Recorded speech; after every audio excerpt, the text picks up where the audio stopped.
ਇਹ ਇਤਿਹਾਸ ਨਿਮਾਣਿਆਂ ਦੇ ਮਾਣ, ਨਿਤਾਣਿਆਂ ਦੇ ਤਾਣ,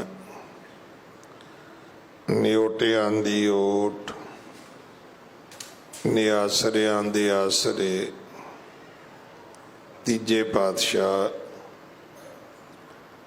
ਗੁਰੂ ਅਮਰਦਾਸ ਮਹਾਰਾਜ ਜੀ ਦਾ ਹੈ।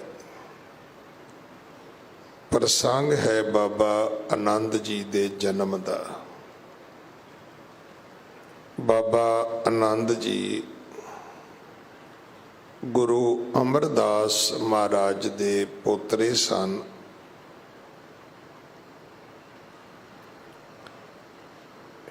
ਇਸ ਕਥਾ ਨੂੰ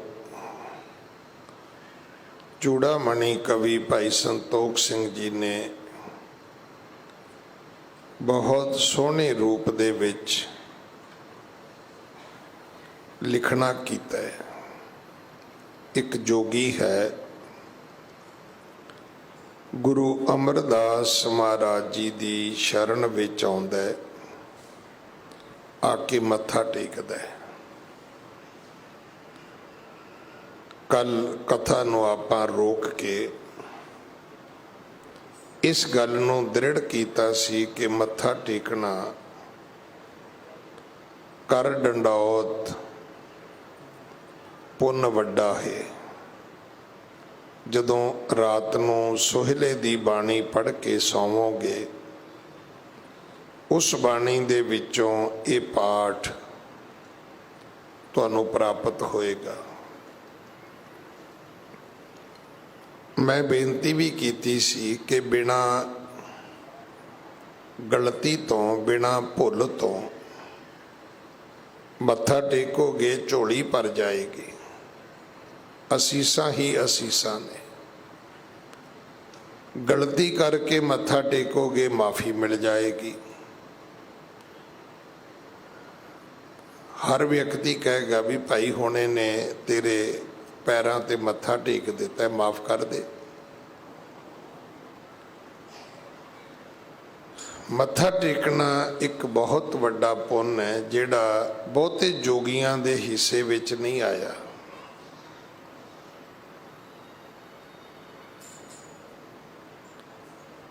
ਜੋਗੀ ਨੇ ਆ ਕੇ ਮੱਥਾ ਟੇਕਿਆ, ਫਿਰ ਦੱਸਿਆ ਮਹਾਰਾਜ ਮੈਂ ਬੜੇ ਤਪ ਕੀਤੇ ਨੇ, ਬੜੀਆਂ ਰਿੱਧੀਆਂ ਸਿੱਧੀਆਂ ਪ੍ਰਾਪਤ ਕੀਤੀਆਂ ਨੇ, ਬੜੇ ਬੜੇ ਵੱਡੇ ਲੋਕਾਂ ਤੋਂ ਆਪਣੀ ਅਧੀਨਗੀ ਕਰਾਈ ਹੈ, ਆਪਣੀ ਤਾਕਤ ਮਨਵਾਈ ਹੈ, ਆਪਣੀ ਸ਼ਕਤੀ ਦਾ ਲੋਹਾ ਮਨਵਾਇਆ ਹੈ, ਪਰ ਸ਼ਾਂਤੀ ਨਹੀਂ ਆਈ, ਆਨੰਦ ਨਹੀਂ ਆਇਆ। ਹੁਣ ਪੁੱਛੋ ਵੀ ਸ਼ਾਂਤੀ ਔਰ ਆਨੰਦ ਨਹੀਂ ਹੈ, ਤੇ ਮੈਂ ਕੱਲ ਵੀ ਬੇਨਤੀ ਕੀਤੀ ਸੀ ਵੀ ਸ਼ਾਂਤੀ ਦੇ ਵਿਪਰੀਤ ਸ਼ਬਦ ਕਿਹੜਾ ਹੈ, ਆਨੰਦ ਦੇ ਵਿਪਰੀਤ ਸ਼ਬਦ ਕਿਹੜਾ? ਕਲਯੁਗੀ ਹੈ, ਕਲਾ ਕਲੇਸ਼ੀ ਹੈ। ਜੇ ਤੁਸੀਂ ਸਭ ਕੁਝ ਕਰਕੇ ਵੀ ਕਲਾ ਕਲੇਸ਼ ਵਿੱਚ ਹੋ ਤੇ ਫਿਰ ਫਾਇਦਾ ਕੀ ਹੋਇਆ? ਫਿਰ ਕੀ ਫਾਇਦਾ ਹੋਇਆ?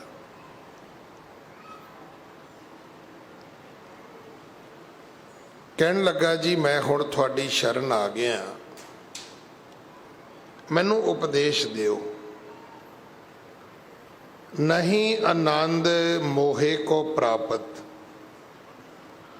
ਅਬ ਨਿਜ ਸ਼ਰਨ ਰਾਖ ਸੁਖ ਕੰਦ, ਉਪਦੇਸ਼ੋ ਜਿਮ ਲਹੋ ਆਨੰਦ। ਕਹਿਣ ਲੱਗਾ ਜੀ ਉਪਦੇਸ਼ ਦਿਓ। ਹੁਣ ਮੈਂ ਰੋਜ਼ ਹੀ ਬੇਨਤੀ ਕਰਦਾ, ਕਈ ਆਉਂਦੇ ਨੇ ਗੁਰਦੁਆਰੇ ਐਵੇਂ ਝੱਗਾ ਚੁੱਕੀ ਜਾਂਦੇ ਨੇ। ਹੁਣ ਜਿਨ੍ਹਾਂ ਦਾ ਤੇ ਪੇਟ ਹੈ ਨਹੀਂ, ਉਹਨਾਂ ਦਾ ਤੇ ਫੱਬ ਜਾਂਦਾ ਹੈ, ਤੇ ਜਿਨ੍ਹਾਂ ਦਾ ਮੇਰੇ ਵਰਗਿਆਂ ਦਾ ਢਿੱਡ ਵੀ ਵੱਡਾ ਹੈ, ਉਹਨਾਂ ਦਾ ਝੱਗਾ ਚੁੱਕਿਆ ਤੇ ਬਹੁਤ ਹੀ ਭੈੜਾ ਲੱਗਦਾ ਹੈ। ਉਹ ਝੱਗਾ ਚੁੱਕ ਲੈਂਦੇ ਨੇ, ਪਤਾ ਨਹੀਂ ਵੀ ਸ਼ਾਇਦ ਇਹਦੇ ਵਿੱਚ ਕੋਈ ਚੀਜ਼ ਡਿੱਗੇਗੀ।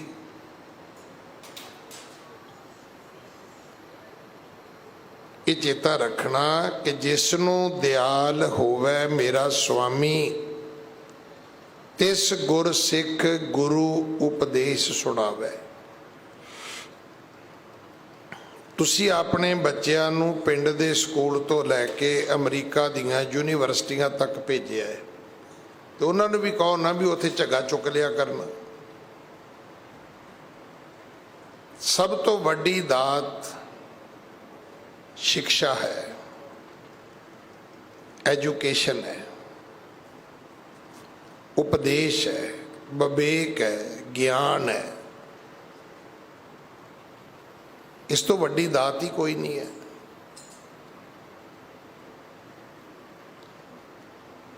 अज हिंदुस्तान की राष्ट्रपति बनी है भैन द्रौपदी मुर्मू। वो एको ही गल प्रचारी जाते हैं, ये पछड़ियां जातियां चों है भी सुन ली गल अगे भी चलो। गोहा पथदी सी, की करदी सी, भेडां बकरियां चारदी सी, गावां मझां नवाउंदी सी, की करदी सी? गवालण सी कोई? राष्ट्रपति बनने तो पहला गवर्नर रही है। हुण इह ते राजनीतिक बंदियां दी खेड है भी एक गल करनी दूजी करनी नहीं। वो इस तो पहला गवर्नर भी रह चुकी है, पढ़ी लिखी भैन है। ये ठीक है भी तुरी उथों है,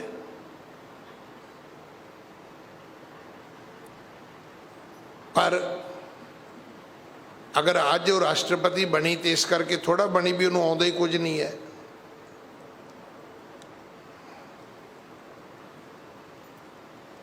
वो दुनिया दियां पढ़ियां लिखियां भैणां बच्चियां विचों एक है।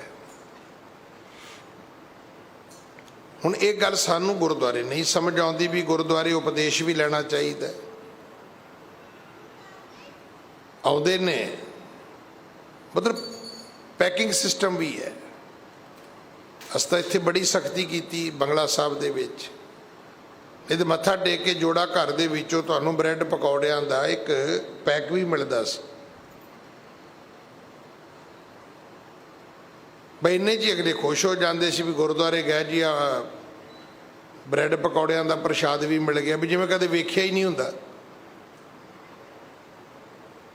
खाण पीण लई एक वखरी व्यवस्था गुरु के लंगर दी और लंगर अस्थान दी, ये साडी मर्यादा विच है।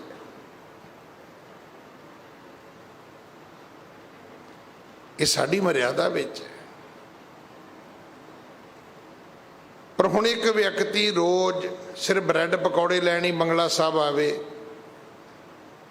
भाई उपदेश लैन आया करो। तुहाडे बच्चे अमरीका उपदेश लैन गए ने, अपने नियाणे शिक्षा लैन भेजते ते आप ब्रैड पकौड़े लैन आ गए तुसीं।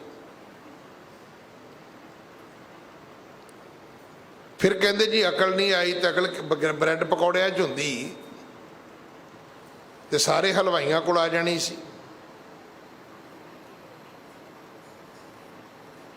जे ब्रैड पकौड़ियां विच अकल हुंदी ते कड्ढण वालियां कोल ज़्यादा होनी सी।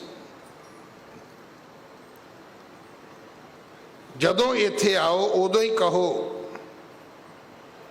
कि सा मत देहो दयाल प्रभ जित तुम्हें आराधा, तू समरथ वड्डा मेरी मत थोरी राम। इत्थे जदों भी आउणा है उदों ही कहना है विवेक दान, ज्ञान का दान दिओ।